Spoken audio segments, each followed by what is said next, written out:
এবার সরস্বতী পুজোতে আমি আমার মেয়ের হাতে খড়ি দিয়েছিলাম। আর এই যে নিজের সরস্বতী ঠাকুর নিজেই রং করে নিচ্ছে মিঠি। তার কারণ হচ্ছে আমার শ্বশুরবাড়িতে বরাবরই ঠাকুর বানায়। আমার শ্বশুরমশাই যেহেতু এখন বানান না, কিন্তু আমার কাকি শাশুড়ি এখনও ঠাকুর বানান। আর মিঠি এই যে বসে পড়েছে রং করতে, আর এদিকে আমার শাশুড়ি মা সব ঠাকুরকে কাপড় পরাচ্ছে। ঠাকুর বানানো যে কতটা কষ্টকর, একটা ঠাকুর পুরোটা কমপ্লিট করা, আমি যদি সামনের থেকে এরকমভাবে না দেখতাম আমি বিশ্বাস করতাম না।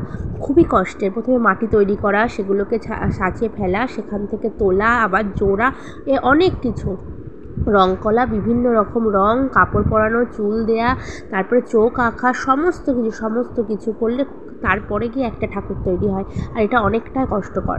আর এই যে আমার সোনামা হাতে খড়ি দিচ্ছিল, ও কিন্তু বেশ চুপ করেই বসেছিল।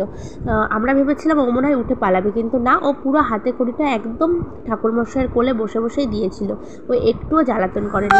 এই জন্যই তো বলি আমার সোনামা এটা। তো যাই হোক, ও চুপটি করে বলছিল, ঠাকুরমশাই যা যা বলতে বলছিল ও সেইগুলোই বলছিল।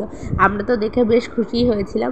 আমি প্রথমটা ভয় পাচ্ছিলাম, আমি ওই জন্য পাশেই বসে রয়েছি, যদি কিছু করে তো আমি সাথে সাথে কোলে নিয়ে নেব।